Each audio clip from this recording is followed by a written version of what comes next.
Magandang gabi mga kaibigan, mga kapatid. Welcome po dito muli sa ating programa, ang pag-aaral po ng salita ng Panginoon. At sa mga oras na ito ay mag-aaral tayo muli, no, sa pagpatuloy lalo na po sa mga aklat ng Daniel at saka ng Revelation.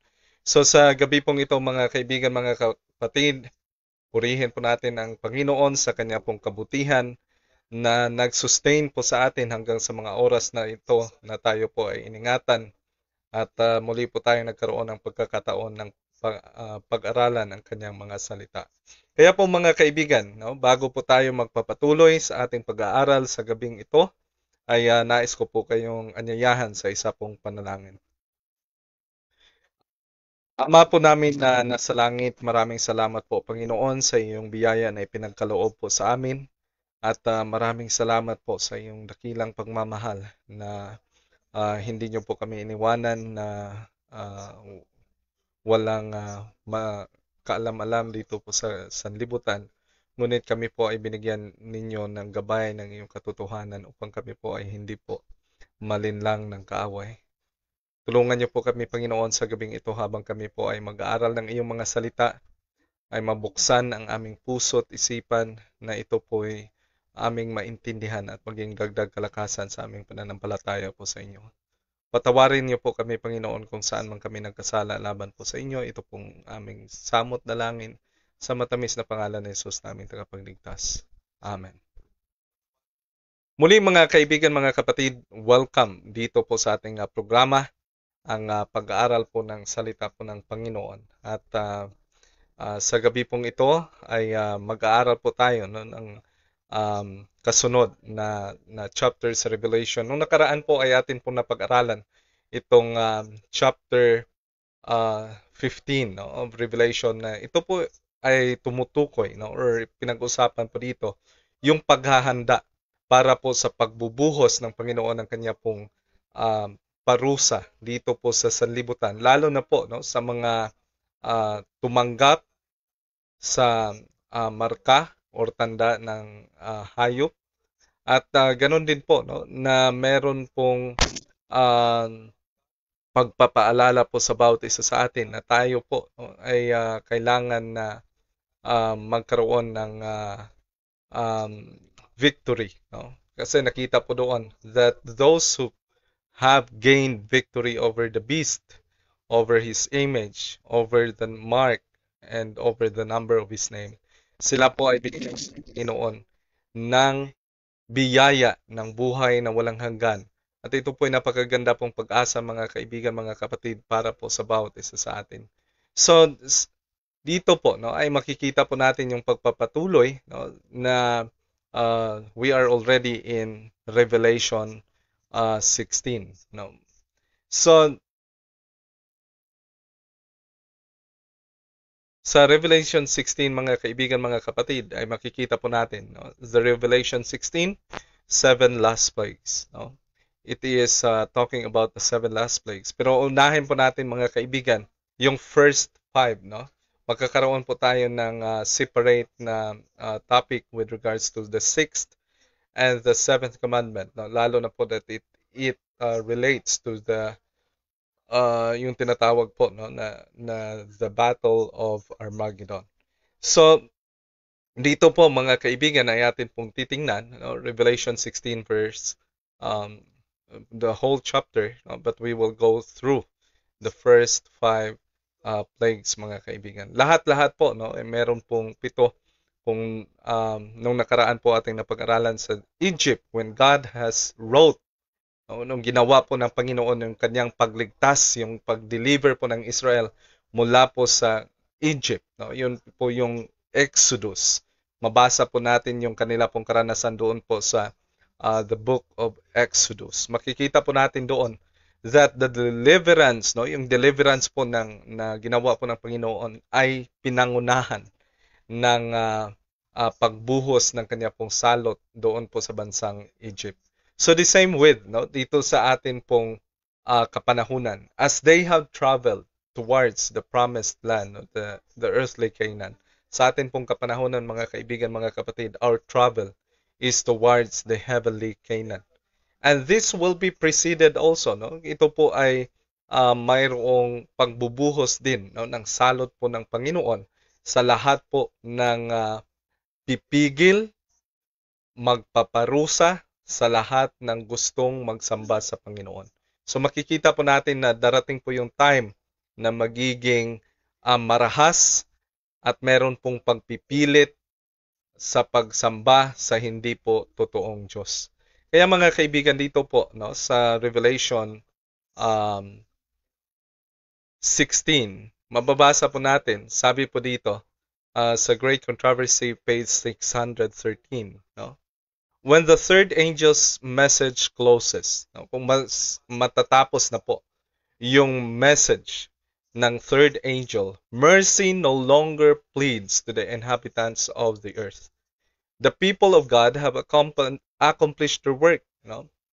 They have received the latter rain, the refreshing from the presence of the Lord, and they are prepared for the trying hour before them. Angels are hastening to and fro in heaven, and angels returning from the earth announces that his work is done. Then the final test has been brought upon the world, and all who have proved themselves loyal to the divine precepts have received the seal of the living God. Then Jesus ceases his intercession in the sanctuary above, and he lifts his hand and with a loud voice saying, "It is done." And all the angelic hosts lay off their crowns, and he makes the solemn announcement, "He that is unjust, let him be unjust still. And he that is filthy, let him be filthy still. And he that is righteous, let him be righteous still. And let he that is holy, let him be holy still." So dito po mga kaibigan, mga kapatid, no, kung matatapos na po yung third angel's message, kung atin pong naalala, yung third angel is the sealing message. No? Ito po yung message na nagbibigay ng tanda sa bayan po ng Panginoon. Ito po yung message that will separate God's people from those that are not His. No? Kaya makikita po natin dito that kung matatapos na po itong third angel's message, mga kaibigan, mga kapatid, yung sealing angel, yung angel po na naglalagay po ng tanda sa bayan po ng Panginoon, sa lahat po na nananampalataya sa Panginoon, no? Sila po, yung angel po ay babalik po, magre-report po siya doon sa langit at sasabihin niya na po na tapos na po yung kanyang trabaho. At kung matapos na po yung kanyang trabaho, si Jesus din ay titigil sa kanyang pagiging abogado, mga kaibigan, mga kapatid. Titigil siya sa kanyang trabaho bilang intercessor, bilang mediator po natin. At magkakaroon po ng announcement dito po sa Revelation 22 verse 11 na siya na hindi matuwid ay magpapatuloy sa pagiging hindi matuwid. Siya na marumi ay magpapatuloy sa pagiging marumi. Siya na matuwid ay magpapatuloy sa pagiging matuwid, at siya na banal ay magpapatuloy sa pagiging banal. So ibig sabihin po nito, mga kaibigan, mga kapatid, no, that during the time na si Jesus Christ ay titigil sa kanya pong gawain bilang intercessor, it also means that all the cases, lahat na po ng kaso, no, every case from the beginning to the end has already been decided. No? Ibig sabihin na decision na po ito, whether it is life or whether it is for death. No? But for those who have believed, lahat po nang naniwala sa Panginoon, lahat po nang nag-surrender, no? Tumigil po sa kasalanan, mga kaibigan, mga kapatid, sila po, no, ay babayaran po ng Panginoon. Ito yung tinatawag po na atonement, mga kaibigan, mga kapatid. No? Kung maalala nyo po sa atin pong topic with regards to the tabernacle and its services, no? Kung paano po binigyan ng solusyon ng Panginoon yung problema po ng kasalanan, mga kaibigan, mga kapatid, no? Na tayo po ay mayroong pangako mula po sa Panginoon na tayo po ay kanyang lilinisan sa pamamagitan po ng dugo ni Jesus Christ, mga kaibigan, mga kapatid. At during this time, no, na titigil na po si Jesus Christ, sabi po dito, the number of his subjects is made up, the kingdom and dominion and greatness of the kingdom under the whole heaven is about to be given to the heirs of salvation, and Jesus is to reign as King of Kings and Lord of Lords. So dito po mga kaibigan, mga kapatid, makikita po natin that sa time po na titigil na po si Jesus Christ, no, the number of his subjects is made up. Ibig sabihin po, na kompleto na po yung dami ng kanya pong magiging subject sa kanya pong kaharian. And he will be King of Kings and Lord of Lords, mga kaibigan, mga kapatid. So malinaw po, no, na atin po nakita dito that this will be the last. No? Ito po yung tinatawag na the close of probation. No? Yung pagtatapos po, pagsasara ng pintuan po ng awa. Kaya sabi po dito, when he leaves the sanctuary, no? Pag aalis na po si Jesus Christ sa sanctuary, darkness covers the inhabitants of the earth.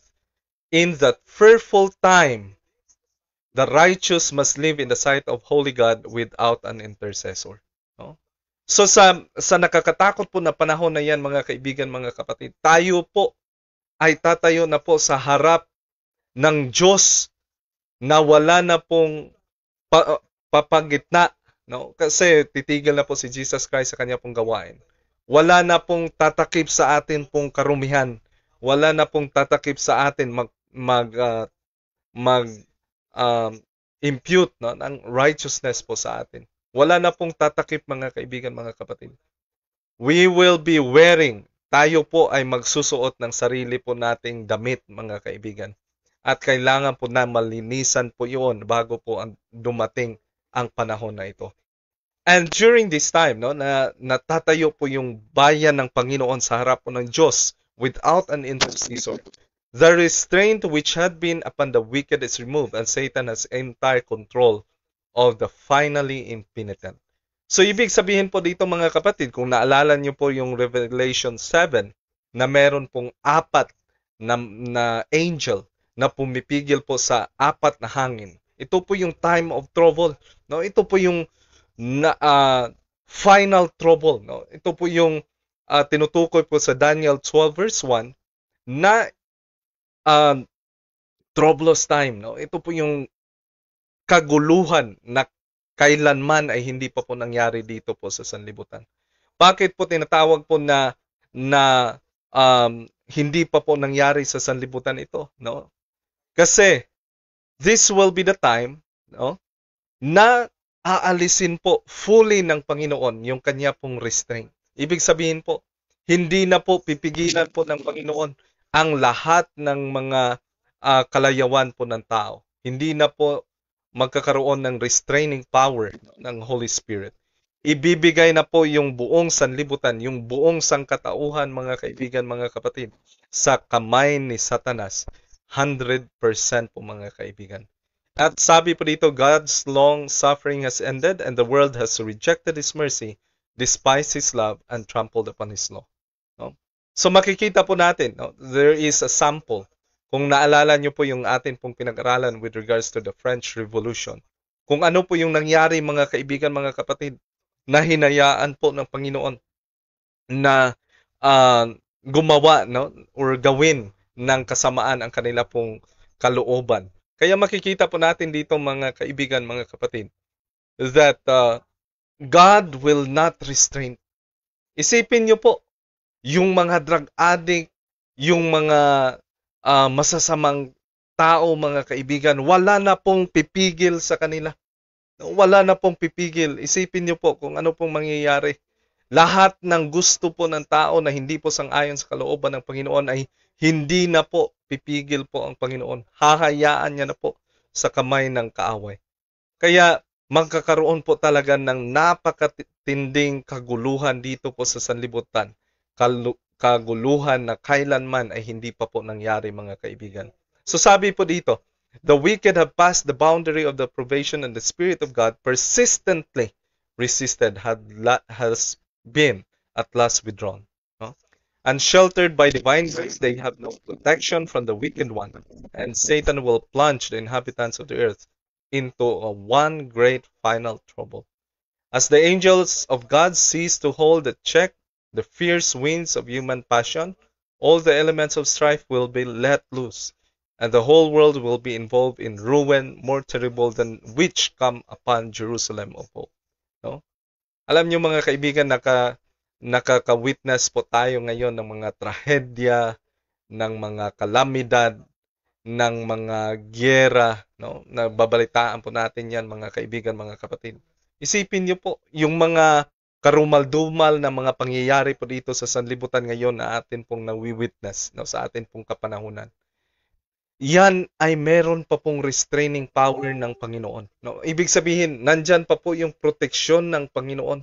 Nandyan pa po yung pagpipigil ng kanya pong espiritu. Ngunit darating po yung time, mga kaibigan, mga kapatid, na aalisin talaga fully ng Panginoon yung kanya pong protection. And then, hahayaan na po si Satanas na gawin ang kanya pong gusto. No? At hahayaan din yung mga tao na nag-reject po sa Panginoon na ilagay or hayaan po sila sa kamay po ng kanila pong pinili. Kaya mababasa po natin dito mga kaibigan, a single angel destroyed all the firstborn of Egyptians and filled the land with mourning. When David offended against God by numbering his people, one angel caused the terrible destruction by which his sin was punished.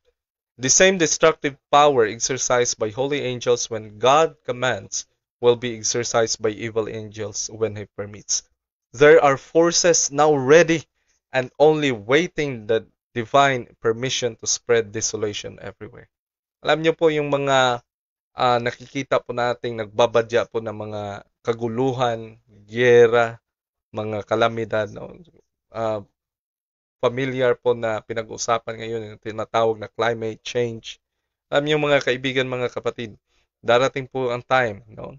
Na atat na po yung mga angel ng kadiliman na gawin po yung pag-destroy dito po sa sanlibutan. They just waiting for the permission. Inaantay lang po nila yung permission na ibibigay po ng Panginoon. And that permission is yung tigil na po ni Jesus Christ ng kanyang ministration in the most holy place, mga kaibigan, mga kapatid. Kaya, titingnan po natin dito, ano ba yung nakita po ni John mangyayari sa panahon po, no, na ibubuhos na po ng Panginoon yung kanya pong galit dito po sa sanlibutan. Kaya sabi po dito sa Revelation 16 verse 1, and I heard a great voice out of the temple saying, to the seven angels, go your ways and pour out the vials of the wrath of God upon the earth. No?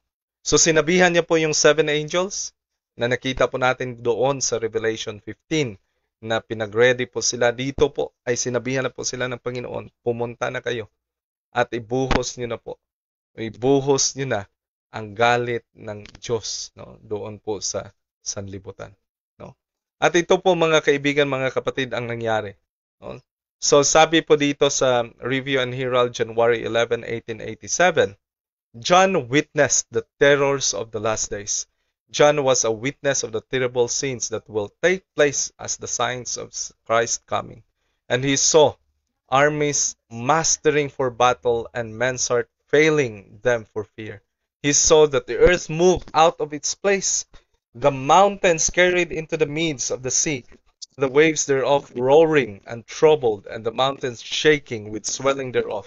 He saw the vials of God's wrath opened, and the pestilence, famine, and death come upon the inhabitants of the earth. Sipin niyo po mga kaibigan, mga kapatid, kung aalisin po ng Panginoon yung kanya pong restraining power, no? Yung mga hayop na nasa paligid po natin, mawawala po sa kanilang sarili. They will be possessed by the demons. The people also will be possessed by the demons. Lahat-lahat po mga kaibigan, mga kapatid, magkakaroon po ng paghahari dito po sa sanlibutan si Satanas. No? Kaya po, makikita po natin, sabi po dito, Revelation 16 verse 2, yung una po na plague, no? And the first went and poured out his vial upon the earth, and there fell a noisome and grievous sore upon the men which had the mark of the beast, and upon which worship his image.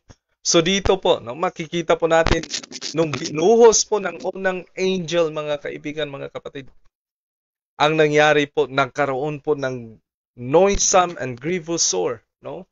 Talagang umiyak yung mga tao. Talagang isipin niyo po, bigla po tayo, kung halimbawa po na tayo po ay sumamba sa beast at sa kanya pong image, bigla po tayong magkakaroon ng grievous sore, no?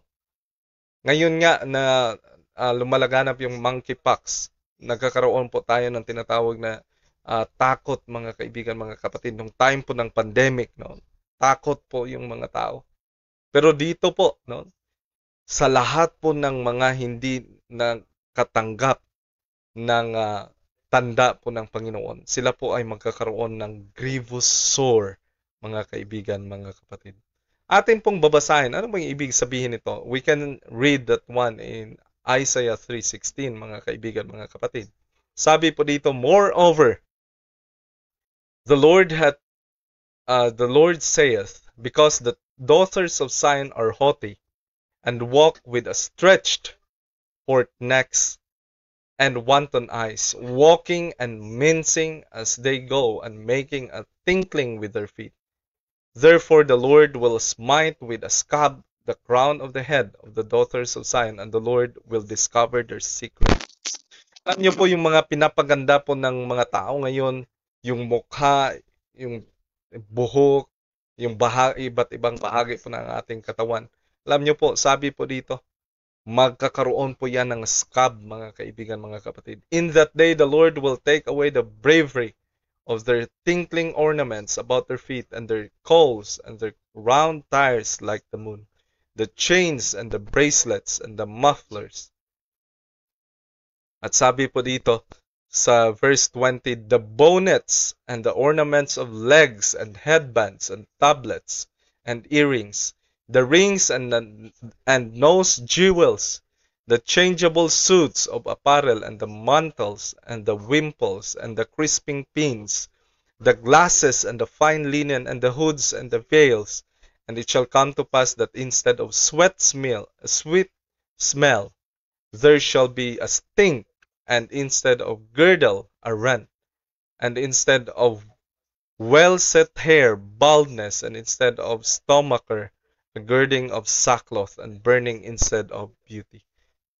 So makikita po natin dito, babaliktad po ang mangyayari, mga kaibigan, no? Bigla pong magkakaroon ng scab, bigla magkakaroon ng grievous sore yung atin pong katawan, mga kaibigan, mga kapatid. At ang papalit po sa bango, ang papalit po sa kagandahan ay ang pagiging mabaho, no? Magiging stink, no? Or babaho po. Isipin niyo po, magkakaroon po ng napakaraming nana po sa katawan. Napaka baho po niyan, mga kaibigan, mga kapatid. Tapos sabi po dito sa verse 25, thy men shall fall by the sword, and the mighty in the war. And her gates shall lament and mourn, and she being desolate shall sit upon the ground. So ibig sabihin po nito, mga kaibigan, mga kapatid, lahat po ng pinagmamayabang na physical ng katangian po ng tao during this time, no, ay talagang mawawala po, no? Mawawala po. Yung atin pong pinagmamayabang ngayon, sabi nga dito, yung nakalakad na talagang with stiff neck, no? Nakatindig, yung napakataas na sandal na maingay sa paglalakad. Ang mangyayari po, mga kaibigan, God will smite, no? Paparusahan po ng Panginoon, mga kaibigan, mga kapatid. Ang pangalawa, no, na mangyayari po, mga kaibigan, mga kapatid, is this, sabi po dito sa Revelation 16 verse 3, and the second angel poured out his vial upon the sea, and it became as the blood of dead man, and every living soul died in the sea. No? So, ibubuhos po ng angel sa dagat yung pangalawa po na plague. At ang mangyayari po sa dagat, mga kaibigan, mga kapatid, magiging kagaya po ito ng dugo ng patay. Isipin niyo po, mga kaibigan. Isipin niyo po, gaano po kabaho yung dugo ng patay na witness ko dito, mga kaibigan. um, yung uh, tindahan, no, ng mga isda. Makikita po natin na pag ito po ay napabayaan ng mga ilang araw na hindi po nalinisan, sobrang baho po mga kaibigan. Lalo na po yung patay pag hindi po ito na imbalsama after 24 hours or several days mga kaibigan, sobrang baho. Isipin nyo po, halo-halo po lahat po ng creature, no? Every living creature na nandun po sa dagat ay mamamatay. Napaka baho po niyan mga kaibigan, mga kapatid, no? At ang kasunod po mga kaibigan, the third plague, no? Sabi po dito, and the third angel poured out his vial upon the rivers and fountains of water, and they became blood, no? Kung sa second plague po mga kaibigan, yung nagiging dugo ay yung dagat, no? Dugo ng patay ng tao. Ito pong sa third plague mga kaibigan, ito po ay ibubuhos sa mga fresh water, gaya po ng rivers, no? The fountains of water. Ito po ay magiging dugo, no? Sabi po dito sa verse 5, and I heard the angel of the waters said, say, thou art righteous, O Lord, which art and wast and shalt be, because thou hast judged thus. For they have shed the blood of the saints and the prophets, and thou hast given them blood to drink, for they are worthy. And I heard another out of the altar say, even so, Lord God Almighty, true and righteous are thy judgment. So dito po natin makikita mga kaibigan, mga kapatid, bakit po gagawin po ito ng Panginoon? Dahil marami pong dugo ng mga nanampalataya po sa Panginoon ang binuhos dahil po sa persecution, no? Dahil po sa pagkamunhi ng kampo po ng kaaway mga kaibigan. Therefore, they have to drink. Kailangan din po nilang inumin ang dugo mga kaibigan, mga kapatid. At ito po ay gagawin ng Panginoon in the third plague.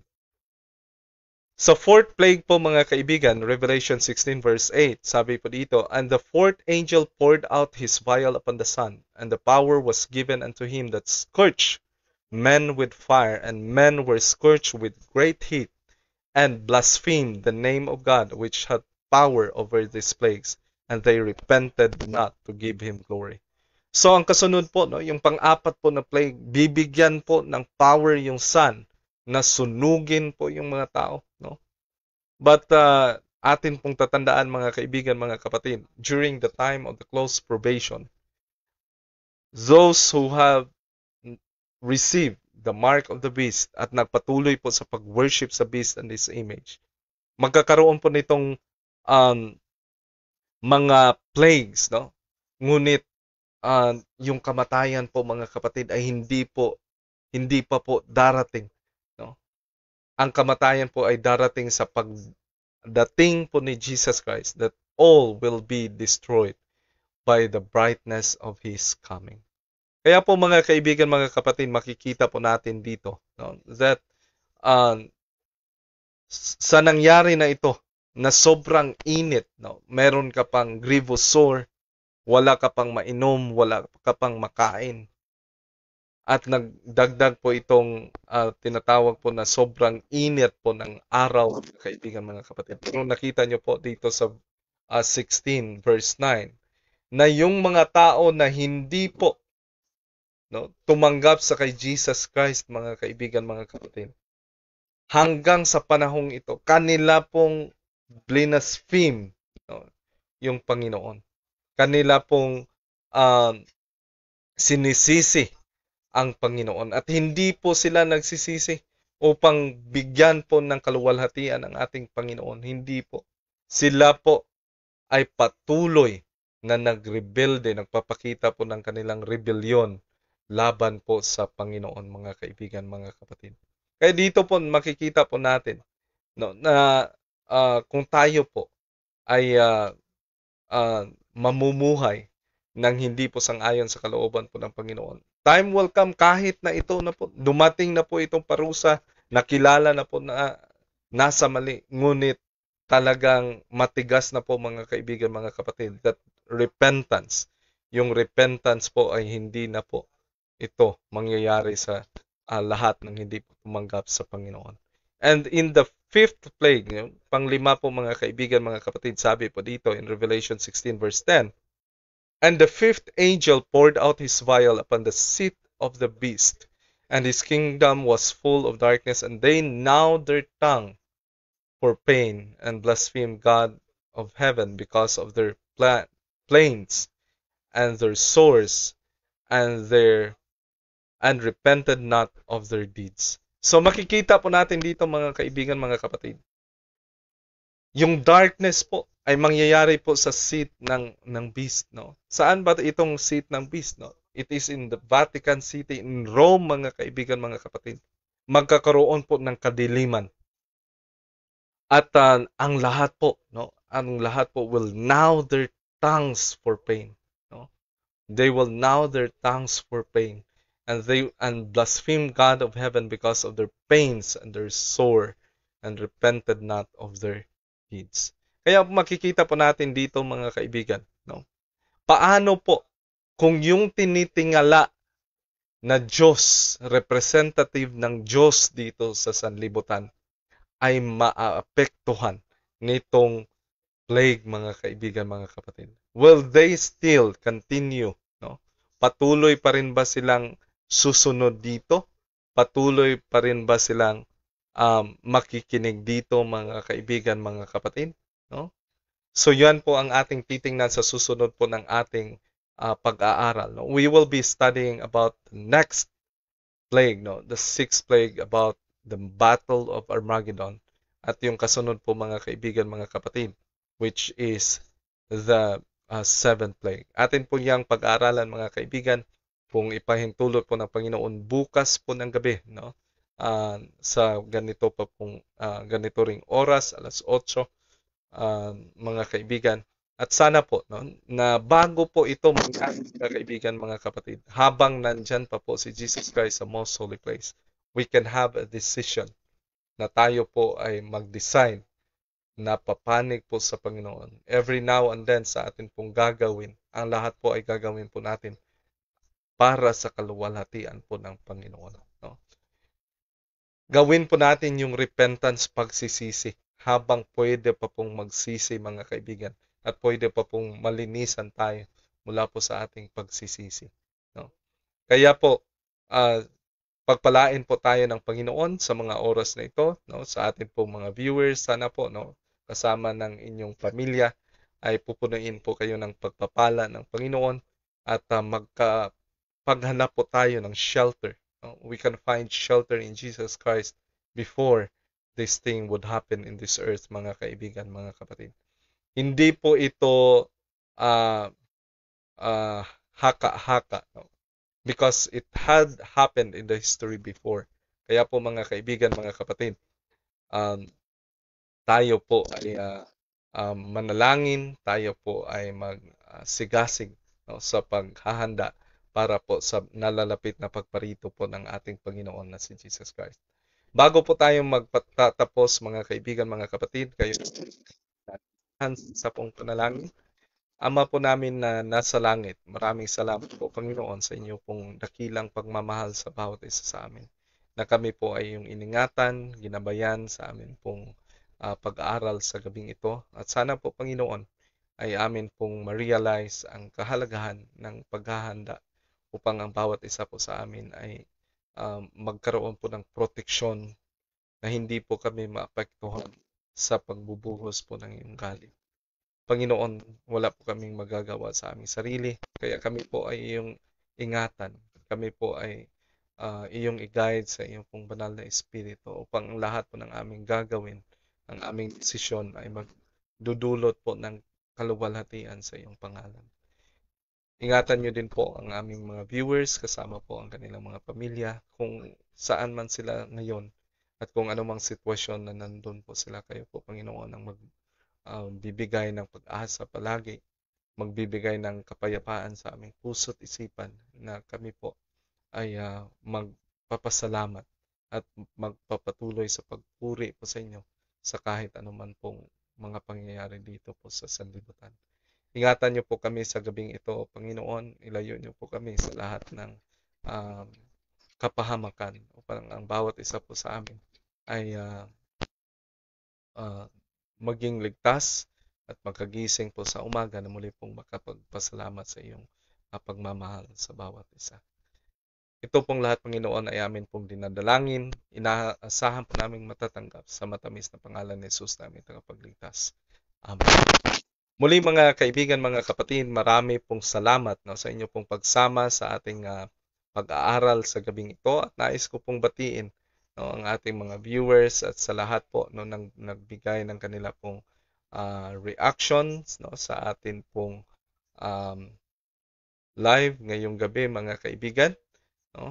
So nais ko pong batiin si Brother Jimboy Paglinawan.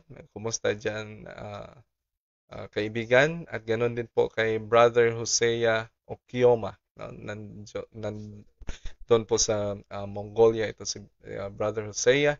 Ganon din po si Brother Evan Ray Mata, Evan Ray Milievo, and also Brother Gisrael Bachicha, Brother Andy Salabio Bachicha, Sister Joanne Granito, ganon din po si Linlin Gaitan Tamon, Brother Chris Umali, ganon din po sa aking mahal na ina Julie Gustilo Wanse, ganon din po kay Sister Gliceria Villarmo, at sa kay Granny. Kumusta po dyan, Gran? Sana po ay patuloy po kayong pagpalain ng Panginoon. At marami pong salamat, mga kaibigan, mga kapatid. Kita-kita po tayo bukas kung loloobin po ng Panginoon sa next topic po natin. We will be studying the 6th and the 7th plague, mga kaibigan. And this will center on the Battle of Armageddon. May God bless us all, at ingatan po tayo ng Panginoon ngayong gabi. Amen.